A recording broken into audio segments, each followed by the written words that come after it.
Okay, hi everybody. Here's your parametric equation notes. Silence, fifth hour. Okay, you can read all this glorious stuff from Cooper, Mrs. Cooper. All true about parametric equations. Now I'm just gonna, and I put some links of some things you can read about why parametric equations are what they are. Like for instance, just do the reading. Don't watch the video on the first link, but it explains how is is sunscreen a function of ice cream? Would that make any sense at all? I think it's a real cool explanation of how, you know, it's not really true. There's a third variable that affects both sunscreen sales and ice cream sales at the same time. They're not really tied to each other. And that, unfortunately, is what happens sometimes when we write functions. So, for instance, here's another explanation of how parametric equations might make more sense. Here's the world, and then here's a car driving on that world, and then here's another car driving on that world, and they cross paths. So obviously they crash, right? Because those two lines intersect each other. The answer to that is no, because there's really a third variable that's involved in this path that is linear, and it is the time that these two things travel in. So this line may be created from here to here in 1 minute, and this one here to here in 1 minute. Then the next minute, this one goes here, and then this one goes here. Next minute, this one's here, and then this one's here. The next minute, this one's here, and then this one's here. So did these really crash? No. So often what the parameter is that defines a parametric equation is time, the time that it takes for these graphs to be drawn, and then we can assess are they actually intersecting and crashing and so on and so forth. So that's why in graphing calculator, a lot of times for parametric equations, the third variable to define x and y is t, t as in time. So this is all you got to do. Fill in the table and sketch a curve of a parametric equation. So there we have x and y in terms of t. All right, now for the love of dog. So how do you do this? Well, that's all you do is you plug in values for t to find x and y. So when you plug in -2 for t, you get that. And then -2 plus, I hope I don't make any mistakes. -2, it's been a long week. 0, 1, 2, 1 plus 1 is 2. 2 times 2 is 4. 2 plus 1 is 3. 3 times 2 is 6. Last time I checked, 3 plus 1 is 4. Last time I checked. All right. -4 comma -1. -2, 0. 0, 1. So if this was, okay, so in the world example, I know there's no such thing as negative time, but let's pretend 2 seconds in the past, this was positioned here. 1 second in the past, it was positioned here. 0 seconds in the now, you're positioned here. 1 second later, 2 comma 2, you're here. So that's how it, sure, it's a graph of a line, y equals mx plus b, but defined parametrically, now we can assess where we are at a position, what position are we at a certain time. So a different parameter using the English word. Okay, so you have this line here. All right, so what do you do when you eliminate the parameter? It's very simple. You take any of these two equations and write them in terms of t and then use substitution.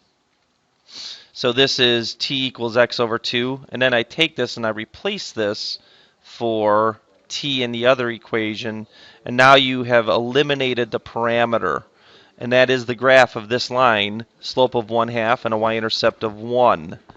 Okay, but again, hopefully you understand my explanation about the cars and why we, define using a third variable.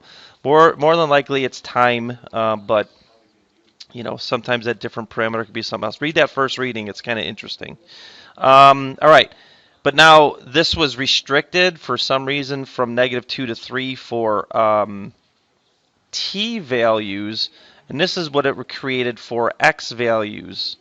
So this is the x restrictions now for this particular graph. And you could connect them. It's not necessarily discrete. Remember that word?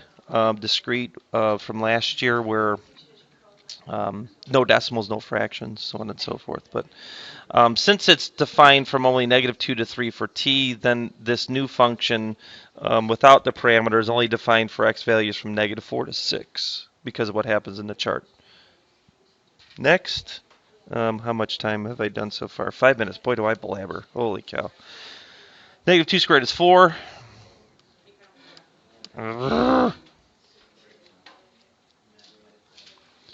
4, and then 2 times -4, -1, I hope. 1, and then 2 times -2 plus 1. 1, is that right? Oh my gosh. People blabbering in here, I can't even concentrate. 0, 3, 1, 5, 2 squared, 7, 9. 9? I don't know how I don't have a million hits. This is a thrilling video. All right, anyway. 4, 2, 3, 4, comma -1. 1. Let me do this offline. Okay, took me 7 minutes to get the rest of those coordinates. And then we could connect them, but we do have to stop with, for some reason it's only defined under these t values, for some real world reason. Hey, what is that a partial picture of? You're right, it's a partial parabola going to the right. We're not going to do that whole thing about getting it standard form. And actually, this is strange. I guess I should. Now that I know, what I was going to do is take the square root of both sides.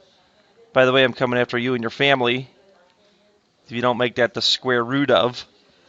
So I guess one valid answer for this would be eliminating the parameter this graph.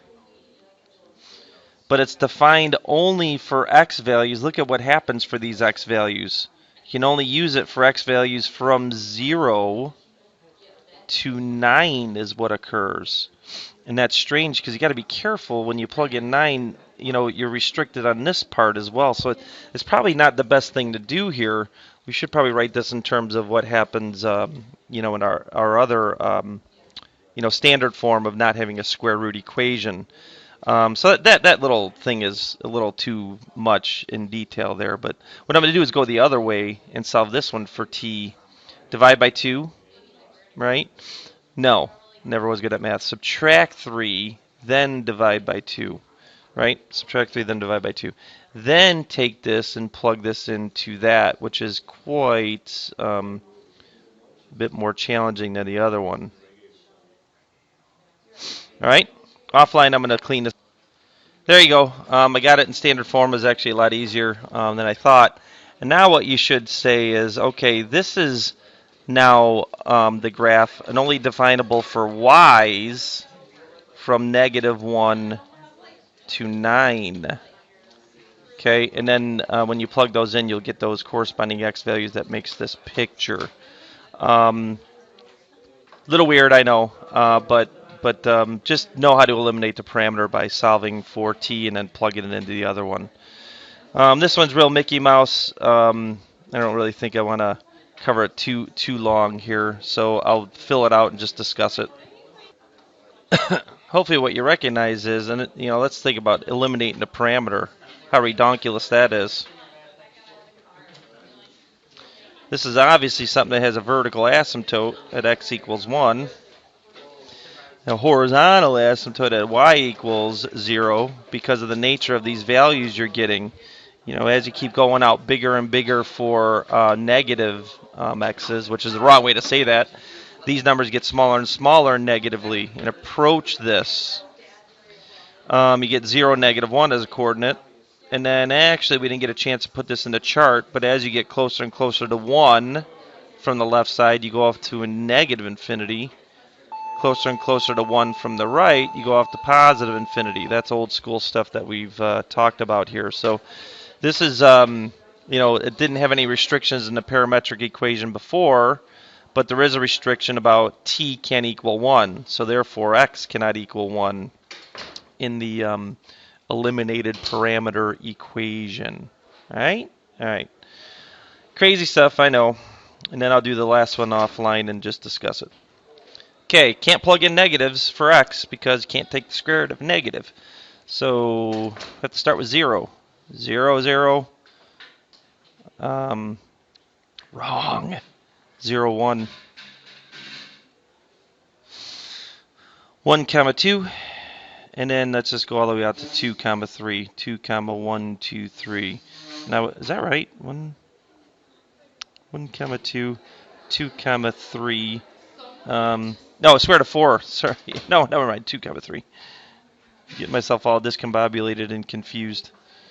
Okay, so those are the coordinates that end up happening there. Let me restart this. Hold on. Okay, so now my 6-hour leaked in. I would make it a big mistake. You plug in t for this. 4 plus 1 is 5. That's why I was getting the cattywampus drawing that made no sense. So 0, 1, 1, comma 2, and then 1, 2, what? 2, comma 1, 2, 3, 4, 5. Okay, so that's what we get. And then this should keep going forever. I hope I did that right. So anyway, hi. And this could keep going. There's no restrictions except not equaling to 0, so it looks like we got half of a parabola. So eliminating the parameter, we end up getting, let's square both sides. There they are. And then this is y equals x squared plus 1. Listen to them. But this is only for x values that are 0 to infinity because of the original problem. And that's why you only get half of this parabola. I'll end this because you can barely hear me with these animals in